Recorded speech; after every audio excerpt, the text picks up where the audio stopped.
دوستو یہ ہے ہماری دنیا کا ایک بہت ہی چھوٹا مسلم دیش مالدیوز۔ اتنا زیادہ چھوٹا کہ کبھی دنیا کے نقشے میں بھی نظر نہیں آتا ہے۔ اگر کسی کو دیکھنا ہوتا ہے تو اس کو یا تو زوم کرنا پڑتا ہے یا پھر خاص طور سے نام سے سرچ کرنا پڑتا ہے۔ مگر دوستو اتنا زیادہ چھوٹا ہونے کے باوجود بھی اس مسلم دیش نے پچھلے کچھ وقت سے لگاتار پوری دنیا کی راجنیتی میں ہلچل مچا رکھی ہے۔ اس چھوٹے سے دیش کی وجہ سے ہی ہماری دنیا کے لگ بھگ سارے ہی طاقتور دیشوں کے اندر افراتفری کا ماحول نظر آ رہا ہے، اور اب ہر کوئی اسی بارے میں بات کر رہا ہے کہ آخر مالدیو کی وجہ سے دنیا میں آگے کیا ہوگا۔ اس دیش کی وجہ سے پوری دنیا میں پیدا ہونے والی یہ ہلچل کتنی زیادہ تیز ہے، اس چیز کا اندازہ آپ لوگ اس بات سے بھی لگا سکتے ہیں کہ پچھلے 1 سے 1.5 مہینے کے اندر کہ جب دنیا بھر کے اندر صرف اور صرف اسرائیل فلسطین کی ہی خبر چل رہی تھی، اور اس خبر کی وجہ سے باقی ساری ہی بڑی بڑی خبریں بھی اگنور ہو جا رہی تھیں، تب بھی مالدیو دیش دنیا بھر کی میڈیا میں صاف طور پر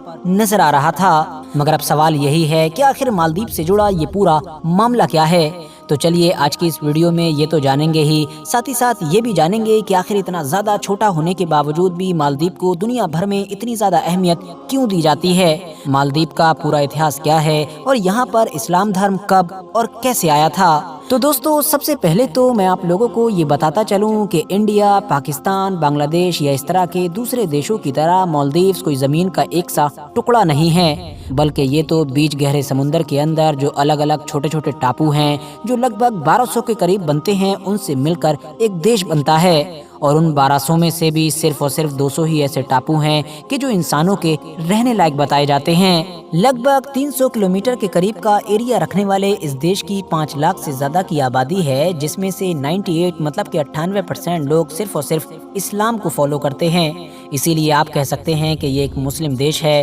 جبکہ باقی بچے ہوئے 2% میں ہندو، بودھ اور عیسائی جیسے دھرم آتے ہیں۔ دیش کی راجدھانی کا نام ہے مالے، اور جو پورے دیش کی آبادی ہے اس میں سے آدھی آبادی تو صرف اور صرف اسی شہر میں بستی ہے۔ پوری دنیا میں یہ دیش خاص طور سے ٹورزم کی وجہ سے کافی مشہور ہے، اور ہمارے دیش بھارت کے بھی جو بالی ووڈ اسٹار ہیں وہ اکثر اپنی چھٹیاں منانے کے لیے یہاں پر جاتے رہتے ہیں اور اپنے فوٹوز وغیرہ سوشل میڈیا پر اپلوڈ کرتے ہیں۔ بات کریں اگر اتہاس کی تو بہت سارے ہسٹوریکل ایویڈنسز سے پتہ چلتا ہے کہ مالدیو کے علاقے میں اسلام دھرم کافی شروعاتی دور میں ہی آ چکا تھا۔ اس کا سب سے بڑا ثبوت یہ ہے کہ جب 14ویں صدی میں اتہاس کا ایک مشہور ٹریولر مطلب کہ ابن بطوطہ اس علاقے میں آیا تھا، تو اس نے اس علاقے کے لگ بھگ سارے ہی لوگوں کو مسلمان پایا تھا۔ ایسا مانا جاتا ہے کہ آس پاس کے دوسرے علاقوں کی طرح اس علاقے میں بھی اسلام دھرم ویاپاریوں کے ذریعے سے آیا تھا۔ 12ویں صدی کے دور میں مالدیوز کے ایک راجا تھے کہ جن کا نام تھا دھوویمی۔ وہ بودھ دھرم کو فالو کیا کرتے تھے، مگر بعد میں اسلام سے انسپائر ہو کر انہوں نے اسلام کو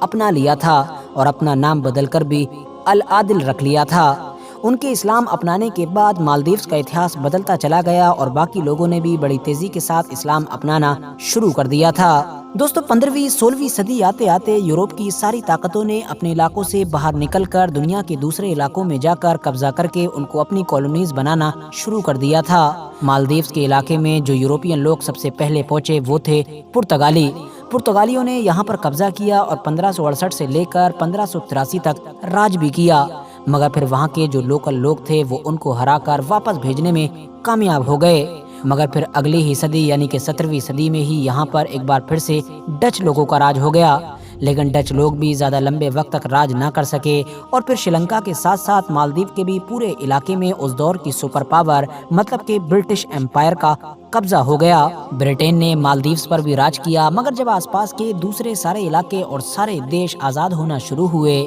تو مالدیوز بھی 1965 آتے آتے آزاد ہو چکا تھا۔ شروعاتی دور میں یہاں پر پردھان منتری وغیرہ ہوا تو کرتے تھے، مگر ایک سلطان کا پد ہوا کرتا تھا اور ساری طاقت سلطان کے ہی پاس ہوا کرتی تھی، یعنی پردھان منتری وغیرہ صرف نام کے ہوا کرتے تھے۔ لیکن پھر 1968 میں لوگوں کی ووٹنگ کروائی گئی، جس میں لوگوں نے اس پورے سسٹم کو بدلنے کے لیے ووٹ کیا۔ نتیجہ یہ ہوا کہ سلطان کے پد کو ختم کر کے اب راشٹرپتی کی پوزیشن کو لایا گیا، اور دیش کے پہلے راشٹرپتی بنے ابراہیم ناصر۔ ابراہیم ناصر اس پد پر لگاتار 10 سال تک رہے، اور پھر 1978 میں جب وہ ریٹائر ہوئے تو ان کی جگہ لی مامون عبد القیوم نے، اور عبد القیوم مالدیوز کی اس سب سے طاقتور پوزیشن پر کچھ مہینے یا پھر کچھ سال نہیں بلکہ پورے کے پورے 30 سال رہے، اور عبد القیوم کے دور میں ہی مالدیوز کے اندر کچھ ایسا ہوا کہ جس نے مالدیوز کے اتہاس کو یا پھر یہ کہیے کہ مالدیو کی پوری قسمت کو بدل کر رکھ دیا۔ دوستو یہ بات ہے 3 نومبر سن 1988 کے دن کی کہ جب دلی میں موجود بھارت کے ودیش منتری کے آفس میں موجود جو فون ہے وہ بالکل صبح صبح بجنا شروع ہوا۔ جب یہ فون ریسیو کیا گیا تو دوسری طرف سے ایک گھڑگھڑاتی ہوئی آواز آئی جس میں کہا گیا کہ we are under attack please save us, جس کا مطلب تھا کہ ہم پر اٹیک ہو چکا ہے، ہمیں بچائیے۔ دراصل یہ بھارت سے کی گئی ایک ایسی گزارش تھی کہ جو لگ بھگ 3000 کلومیٹر دور مطلب کہ مالدیوز کی راجدھانی مالے سے کی جا رہی تھی۔ یہ دراصل شری لنکا سے آئے ہوئے بہت سارے اگروادیوں کی طرف سے کیا گیا ایک ایسا خطرناک حملہ تھا کہ جس کے تحت وہاں پر حکومت کا تختہ پلٹ کرنے کی تیاری ہو چکی تھی۔ سب سے پہلے تو عبد القیوم کو ختم کرنا تھا اور اس کے بعد ایک نئی حکومت بنانا تھی۔ یہ دراصل سب کچھ مالدیوز کے ہی ایک بڑے بزنس مین کے اشاروں پر کیا جا رہا تھا کہ جو لمبے وقت سے اس بات کی پلاننگ کر رہا تھا کہ کسی طرح سے عبد القیوم کو ختم کر کے حکومت کا تختہ پلٹ کر کے میں خود مالدیوز کی گدی پر بیٹھ جاؤں۔ ایسے ماحول میں کہ جب شری لنکا سے آئے ہوئے اگروادی بڑی تیزی کے ساتھ مالے کے زیادہ تر علاقے پر قبضہ کرتے جا رہے تھے اور عبد القیوم کے جن کو بڑی شدت کے ساتھ ڈھونڈا جا رہا تھا تاکہ قتل کر دیا جائے،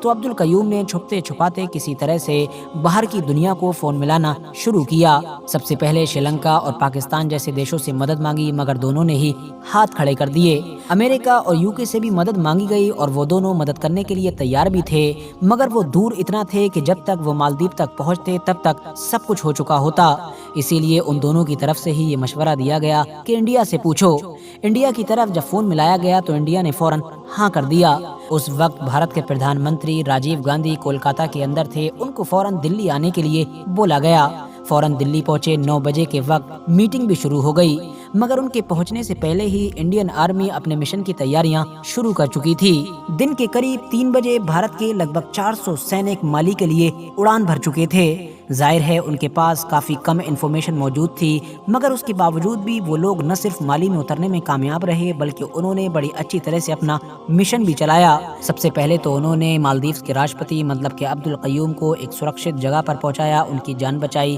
اور اس کے بعد ودروہیوں سے نپٹنا شروع کیا۔ اگلی صبح ہوتے ہوتے زیادہ تر ودروہی مارے جا چکے تھے اور جو مالدیوز کے اندر ہی موجود ماسٹر مائنڈ تھا مطلب جس کے اشاروں پر یہ سب کچھ ہو رہا تھا اس کو بھی گرفتار کر لیا گیا تھا اور ساتھ ہی ساتھ عبد القیوم اپنی پوزیشن پر واپس آ چکے تھے اور اپنے دیش کے لوگوں کو اسپیچ دے رہے تھے۔ دوستو اسی دن ہی بھارت کی سنسد میں بھی پردھان منتری راجیو گاندھی کی طرف سے ایک بیان دیا گیا تھا جس میں کہا گیا تھا کہ مالدیوز ہمارا سب سے قریبی اور دوستانہ پڑوسی ہے، اس نے ہم سے مدد کی اپیل کی تھی اور ہمیں گرو ہے کہ بھارت کی فوج ان کو بچانے میں کامیاب رہی۔ دوستو 1988 میں ہونے والے اس حادثے کے بعد ہی انڈیا اور مالدیپ اب پہلے سے اور بھی زیادہ تیزی کے ساتھ ایک دوسرے کے قریب آنا شروع ہوئے اور دونوں کے بیچ اب اتنی زیادہ پکی دوستی ہو گئی تھی کہ جس کی مثال نہیں ملتی۔ جہاں ایک طرف انڈیا ہمیشہ مالدیپ کا خیال رکھتا، ہر معاملے میں اس کی مدد کرتا، تو وہیں دوسری طرف مالدیپ بھی انڈیا کا کبھی احسان نہیں بھولا اور ہر معاملے میں انڈیا کو ہی پرائیورٹی دینے کی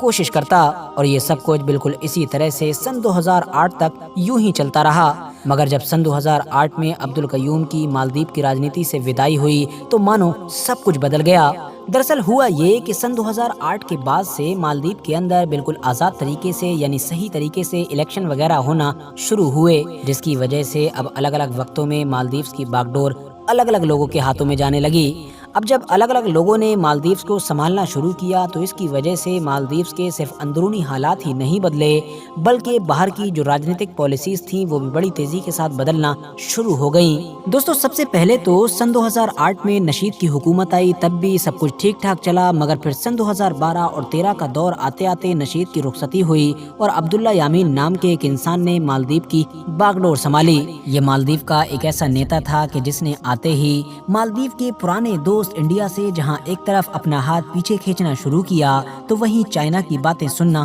شروع کر دیں۔ چائنا نے بھی اچانک سے نہ جانے کیوں مالدیپ میں انٹرسٹ لینا شروع کیا